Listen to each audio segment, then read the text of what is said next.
Hello, my beautiful souls. Welcome sa ating tarot reading sessions. Keep in mind, general reading po ito. Maring mag-resonate, maring hindi. Kunin nyo na lang po kung para sa inyo and leave the rest. Maring mag-shift ang energies or magkabaliktad ang sitwasyon. Kaya kayo na pong bahala kung saan kayo nakalugar sa reading natin. Okay? So, let's see. Mukhang may hinihintay kayo mga pera dito. May mga hinihintay kayong paparating na pera. So we have Ten of Pentacles, Temperance, Magician, Six of Cups, Uy!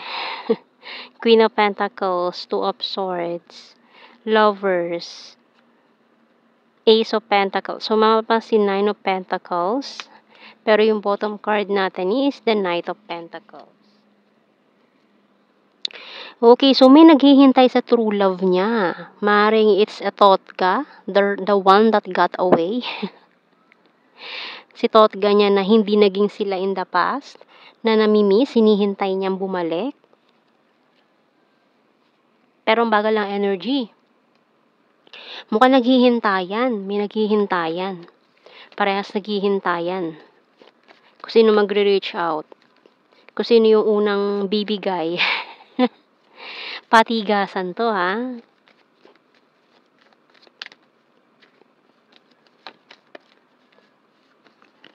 So we have the Luck, Falling Star, and Tree. Patigasan kayo kung sinong unang bibigay, ha? Pero namimiss nyo naman ang isa't isa. Ayan o, mga hindi makatulog sa gabi, kaiisip. Telephone, so ayan. Kung sino man yung unang tatawag dito, ayan, mukhang hindi niya na to kakayanin pa. Bibigay na to. Minamanifest ka niya eh. Parehas kayo. Ayan. Nagpapanggap siya na focus siya sa goal, sa trabaho, pero wala, ikaw pa rin ang hanap nito eh.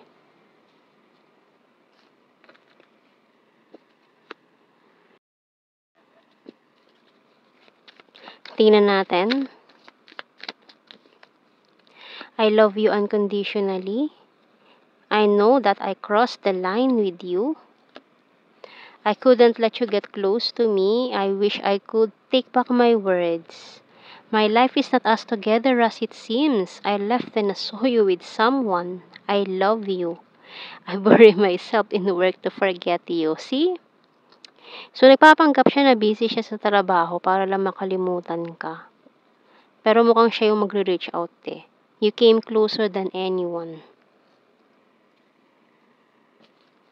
Anong message ng Archangels?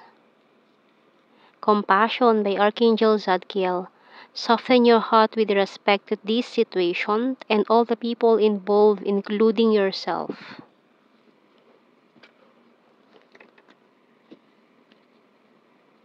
So, tingnan natin.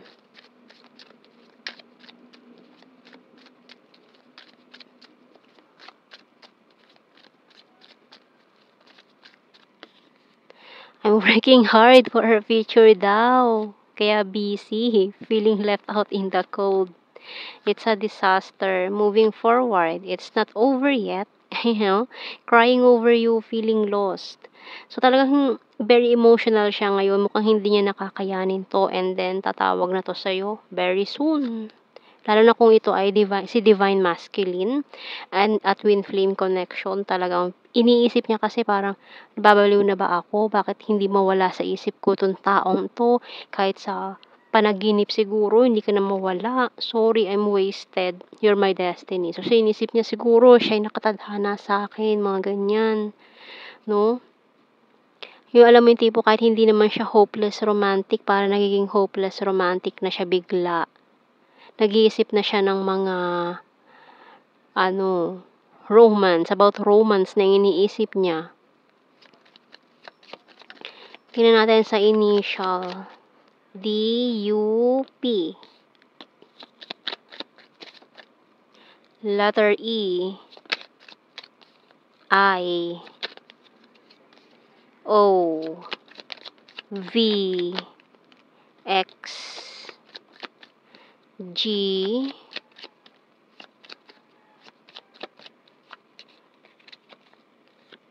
Okay, and a bottom card. So, let's see sa blue card. Past life lover.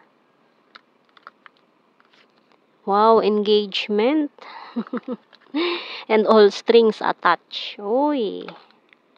Connected by the red strings of fate. Katali na to sa'yo.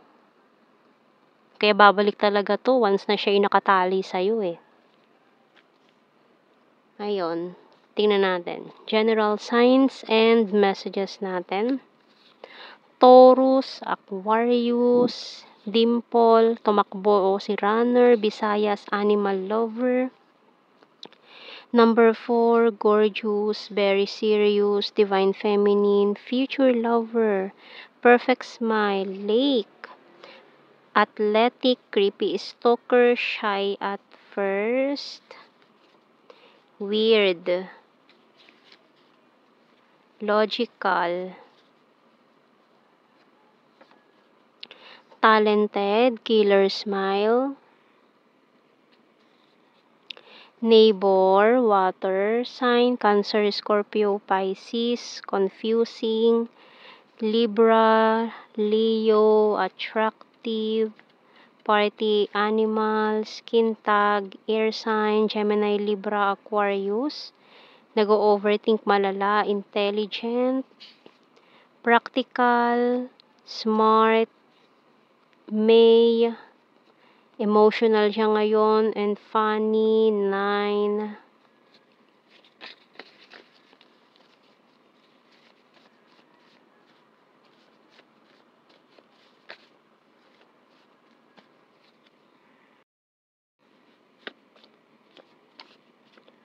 Sagittarius, Popular, and the Mirror card. Nasa ilalim natin, Province. So, yun ang ating reading, my beautiful souls. Thank you for watching. Take care and God bless. See you in our next reading, guys. Bye-bye.